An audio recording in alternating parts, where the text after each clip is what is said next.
I spoke about realism. I told you that in the 1940s, something happened that changed realism a great deal. At this point, film and television were already a thing, so realism persists in there. But in the theater, it changes after the 1940s. Why? Well, because people start to move away from realism because we've had two world wars and the Great Depression. Reality was pretty bleak.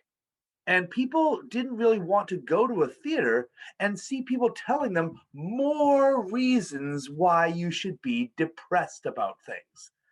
And so people started kind of moving away from that. It still persists for some time, and a lot of times the principles of like the fourth wall and method acting and stuff like that persists even longer. But the idea of making plays that are intended to try to make you feel like make you feel depressed starts to go away. This is also when the musical starts to become a really big thing, which we're not going to talk about. That's a whole separate discussion. But we are going to talk about some of the ways that theater changed. The other big change, oh yeah, so audiences started to hunger for some happier stories, which is where we lead into the musical and into some other stuff. The other thing that happened is the rise of communism and the Cold War. Suddenly, the question of communism became a very big deal. See, what happened is at the end of World War II, you ended up with having two major superpowers.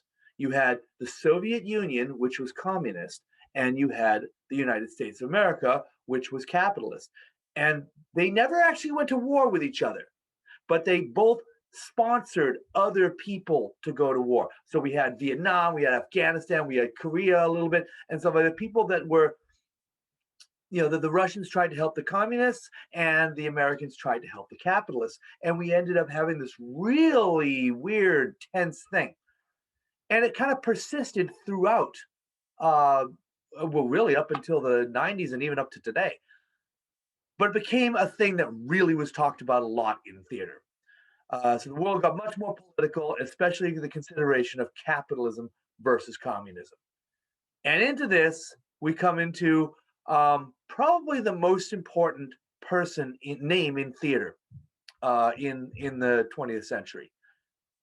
He basically created his own kind of theater, and he called it epic theater. So some people refer to this theater as epic theater, but most don't, because the most important writer was this guy named Bertolt Brecht. And so most people refer to this kind of theater as Brechtian, because Brecht was that important. Now, Bertolt Brecht is not like Shakespeare. People tend to not know about him unless they're theater people. But Brecht was a huge name, and he's been very, very influential. So understanding how epic theater works is important because it lets you see how everything else builds off of that. So first of all, understand that for Brecht, he had a very different goal than any other theater ever had before. He believed that the purpose of theater was that the audience should always be aware that they are watching a play. He didn't want people to escape into the story. So he did not want to create any illusions. He was telling a story, he was giving a message, and he didn't want anyone thinking it was just a pleasant story. So he didn't want the audience caught up in it. So how would he do that? Well, one way is that he would frequently keep the lights on. You know how you go to the theater or you go to the movies or anything like that, and the lights will all go down so you can kind of focus on what's on stage and you don't really notice the people beside you? Well, Brecht wouldn't do that.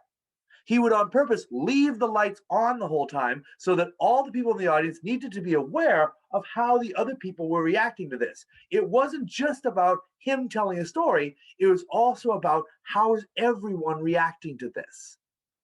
So he would keep the lights on to remind you this is not really happening, this is a story I'm telling you. He would also often have his actors make costume changes in front of the audience. So instead of going backstage where you wouldn't see them so they can take off one costume, put on another one, they would, in full view of the audience, take off the costume, pretend that, whatever, and just put on another one and then be a different character. Because again, he didn't want you to think it really was a different character. It was obviously an actor, and they obviously now had a different message to give. Oh, and he broke the fourth wall constantly. The fourth wall didn't exist for Brecht, except as something he could conveniently use and then break. So Brecht is what eventually leads into postmodernism, this idea of breaking down the fourth wall and pointing out to the people, you're watching a play. But today, breaking the fourth wall ends up being kind of funny. Things like Deadpool and stuff like this. This is for a joke. Brecht did not intend it as a joke. Brecht wanted to engage people's minds, not their emotions. And he didn't want anyone to be tricked into agreeing with him. He wanted people to think. He wanted them to know that there was a message that he wanted them to think about. And he wanted them not just think about it, but then act and change the world. Brecht was after changing things. He looked at a lot of the stuff that the expressionists and the naturalists and stuff, they saw all these inequities, all these problems in the world. Brecht saw these problems and he said, we don't need to just point them out. We need to get people to act on them, to change this. Another thing that's very important to understand is that Bertolt Brecht was a communist. Very loudly, very proudly, and in all of his works, it's very obvious. He was a communist. By the way, this is one reason why he's not as widely known among American audiences that aren't just theater people. Because I may not agree with Brecht's politics. In fact, a lot of his politics, I very much disagree with him. But I very much love what he did. A lot of his work reflects his politics. Communism, again, is the basic idea that the people that are too rich ought to have their riches taken from them and distributed to those that need them.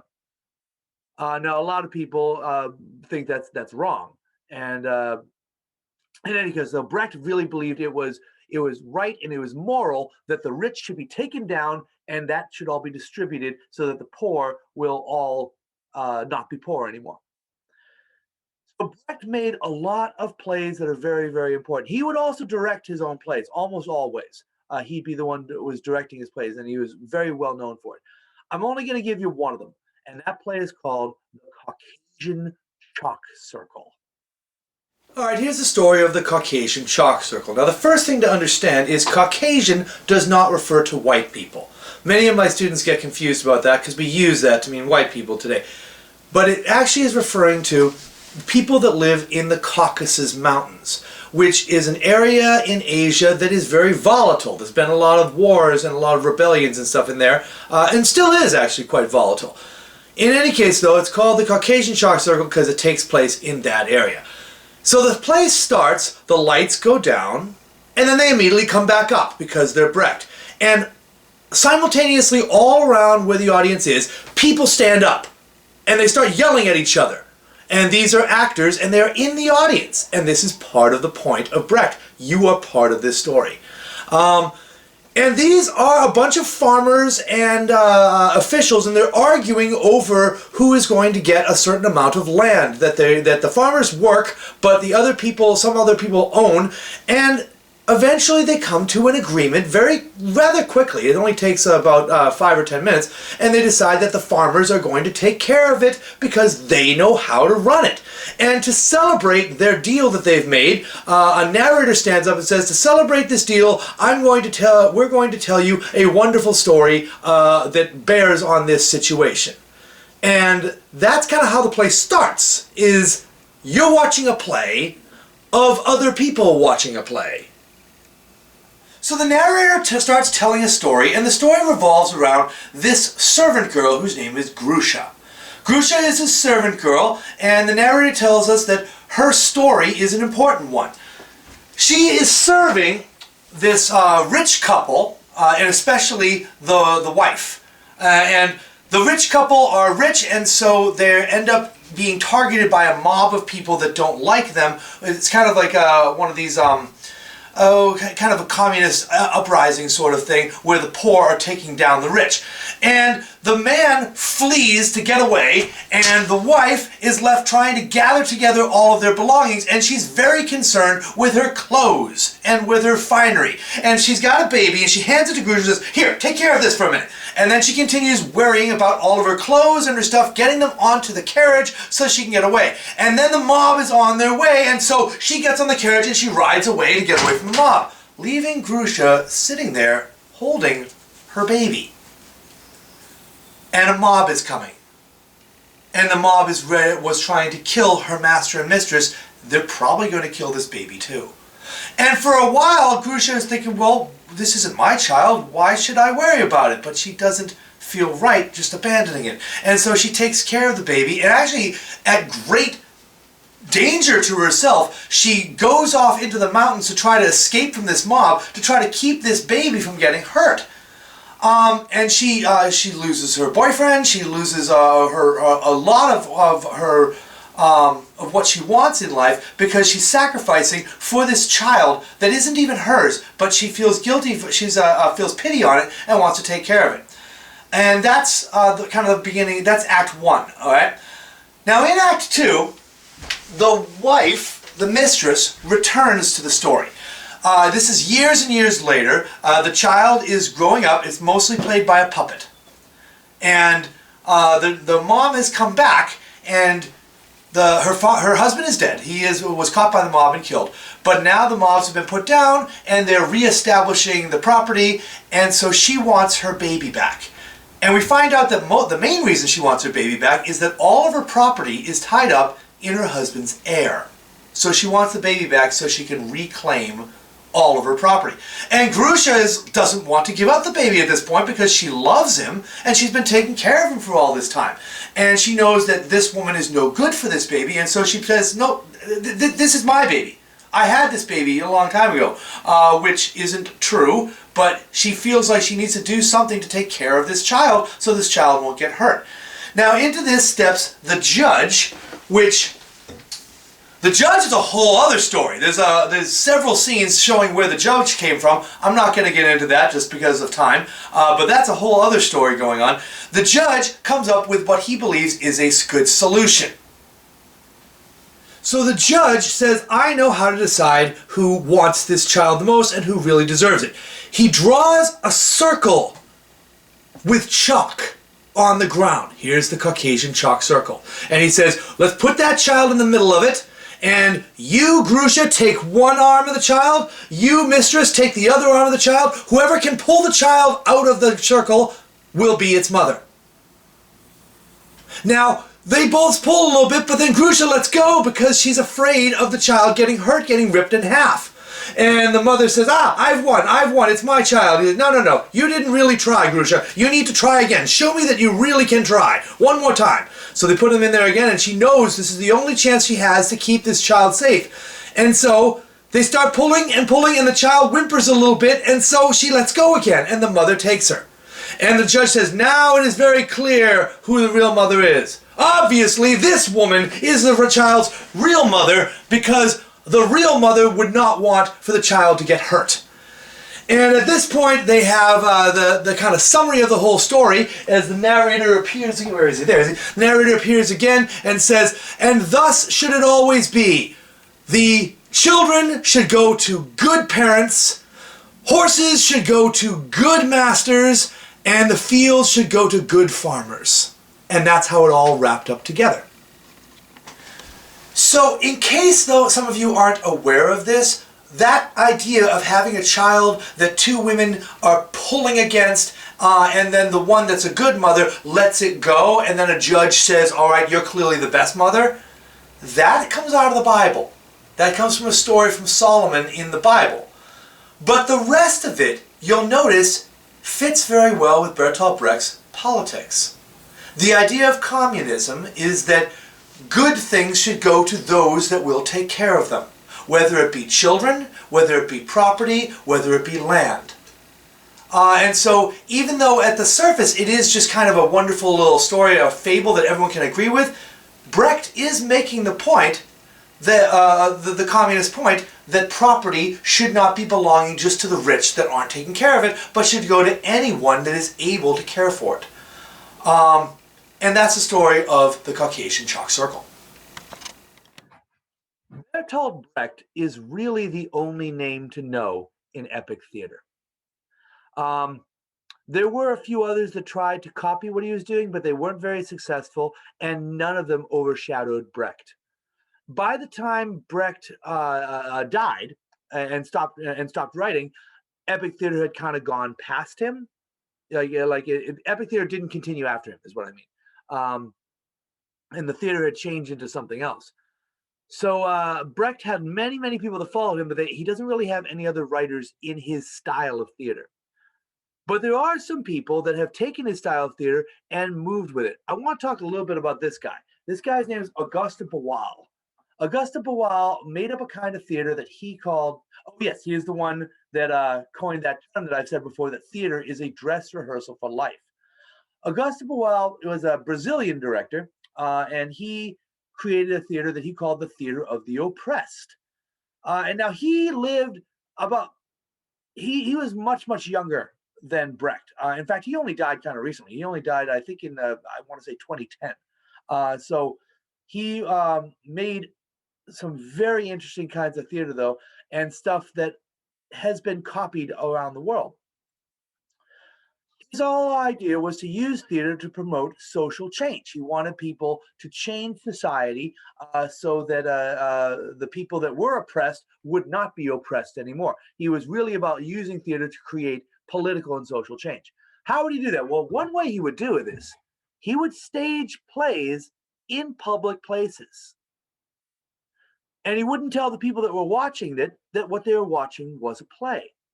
So, for example, he might, go to a restaurant, and probably, I'm hoping with the owner of the restaurant's permission, and he would stage a fight between a man and woman where they're yelling and shouting at each other, and the guy's saying like horribly abusive things to her or something like that. And then all the people in the restaurant would be kind of uncomfortable, not sure exactly what to say about this. And then he would come out and say, all right, what you have just seen is a piece of theater. That was not real. That was a piece of theater. You, sir, why didn't you stand up to that guy and tell him he was wrong? And he would make people basically confront the idea that they shouldn't just let oppression happen. They should stand up and say, hey, that was wrong. Back off. And he made people kind of confront the idea that we're willing to just kind of sit there and do nothing and let people just do things. Unless somebody confronts us. And his purpose was, again, to make it theater is a dress rehearsal for life. He wanted, after people left these plays he put in public places, that they would hopefully, next time they saw someone being oppressed or being yelled at in public, that they would stand up and say, hey, don't do that. The other thing that he did, he created what he called the spectator. Those are two words put together, spectator and actor. This he would do when it wasn't a play just made in a public place without the audience's awareness. People would come to see his plays, and he would stage a play, and it would be an ordinary kind of play. Frequently, it would be like Shakespeare or something like this. He would create these plays that were already known. But then he would stop in the middle of the play and say, okay, this scene isn't going the way that it ought to. That character looks like he has no idea how to talk to his father. Does somebody have an idea how we can fix it? Yes, you, sir. You come up there. You're going to now play that part. And so people would show up there and were encouraged to change the story and to find a different ending, an ending that was better. So this was a way for, and the audience usually were aware that he did this. So I mean, it wasn't. I don't think it'd be kind of cruel to just kind of shove somebody up on stage when they weren't wanting to. And it ended up being, while you were watching theater, you were also participating in it, and that meant you were trying to make changes. So Augusto Boal is a fabulously important name, not as well known as Brecht. But I think he's somebody that belongs in the camp of epic theater. So my question for you in the discussion below is, I want you the next time that you're out in public, hopefully that'll be soon. Hopefully that'll be soon when we get all the vaccinations. Go out in public somewhere and watch the people. Watch the people, and as if what you're seeing is a play. If you feel comfortable in it, you can interrupt that play if you see somebody doing something they shouldn't do. I want you to try to take the courage to do that. Don't do anything that's going to get you hurt. But then what I'd like you to do is report on that. Report on what you did in the assignment that's there. Tell me how it went. Doesn't need to be long. And again, there's no right or wrong answer here. This is a reflection, so to speak. But I want to really see if you can do this, if you can check this out.